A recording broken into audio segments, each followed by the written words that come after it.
terrorisme. L'homme qui a fait 8 morts et 12 blessés en fauchant passants et cyclistes à Manhattan a revendiqué son appartenance au groupe État islamique et déclaré aux enquêteurs être satisfait de son acte, a indiqué le parquet fédéral.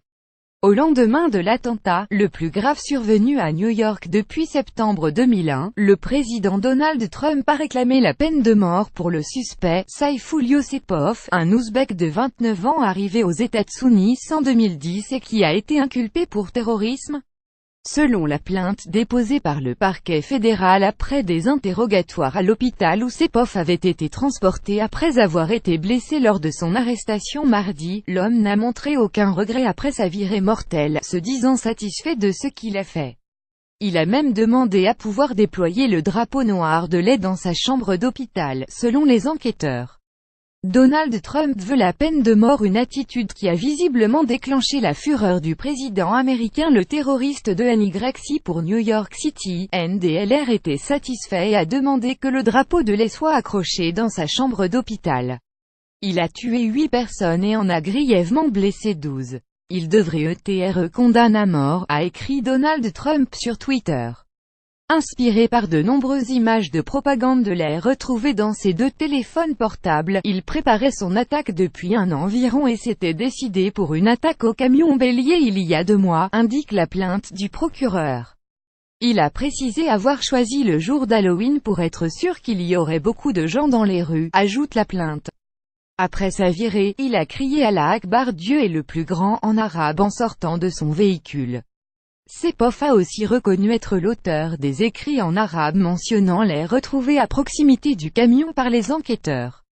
Un deuxième suspect retrouvé. Si le parquet a souligné que l'enquête était encore loin d'être terminée, tous ces éléments ont permis d'inculper rapidement Saipov.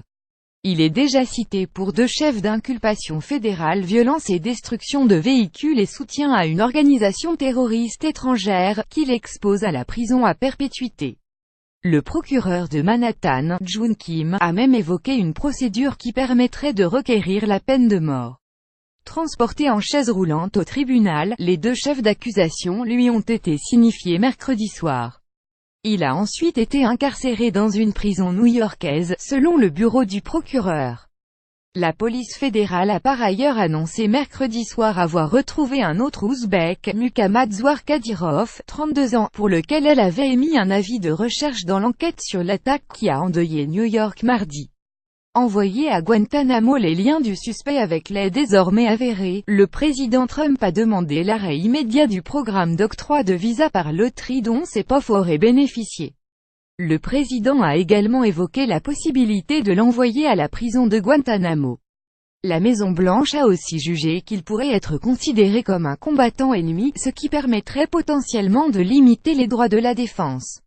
La police a souligné qu'elle cherchait notamment toujours à savoir comment il s'était radicalisé après son arrivée aux États-Unis. Chauffeur d'Uber, Saipov fréquentait la mosquée de Patterson, ville à 60 km de New York où il s'était installé récemment, après avoir d'abord travaillé comme chauffeur de poids lourd en Floride, selon plusieurs médias américains. Son arrestation a suscité la colère dans cette commune où beaucoup d'habitants, des immigrants de première génération comme lui, redoutaient d'être associés au djihadisme. Connu de la police pour des infractions au code de la route, Saipov n'avait jamais fait l'objet d'une enquête du FBI ou d'autres services antiterroristes, avait précisé plus tôt la police new-yorkaise. La chronologie fournie mercredi par la police montre que sa virée meurtrière, sur une promenade très fréquentée du sud-ouest de Manhattan, en pleine fête d'Halloween, a été ultra rapide. Il a loué la camionnette bélier dans le New Jersey juste après 14 h, ralliant rapidement Manhattan avant de foncer autour de 15 h sur la promenade qui longe l'Hudson River. Après quelques minutes, il entrait en collision avec le bus scolaire et était rapidement appréhendé par les policiers. Sécurité renforcée pour le marathon. Le maire démocrate de New York, Bill de Blasio, a assuré mercredi qu'il n'y avait aucune autre menace planant sur New York, métropole de 8,5 millions d'habitants parmi les villes les plus touristiques au monde. Les mesures de sécurité ont néanmoins été renforcées. La police a indiqué avoir doublé ses effectifs dans les lieux stratégiques, gares et aéroports, en prévision notamment du marathon de New York dimanche, qui attire chaque année plus de 50 000 coureurs et quelques 2,5 millions de spectateurs. Bill de Blasio et d'autres responsables de New York ont mis en garde contre toute stigmatisation de la communauté musulmane. Le président américain avait appelé dès mardi soir à renforcer les contrôles des personnes souhaitant entrer aux États sunnites, invoquant la nécessité d'empêcher-les de revenir ou d'entrer dans notre pays.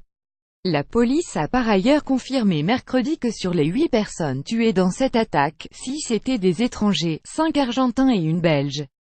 12 personnes ont aussi été blessées, dont 3 Belges et un Allemand. 9 étaient toujours hospitalisés mercredi, dont 4 dans un état critique mais stable, selon les pompiers.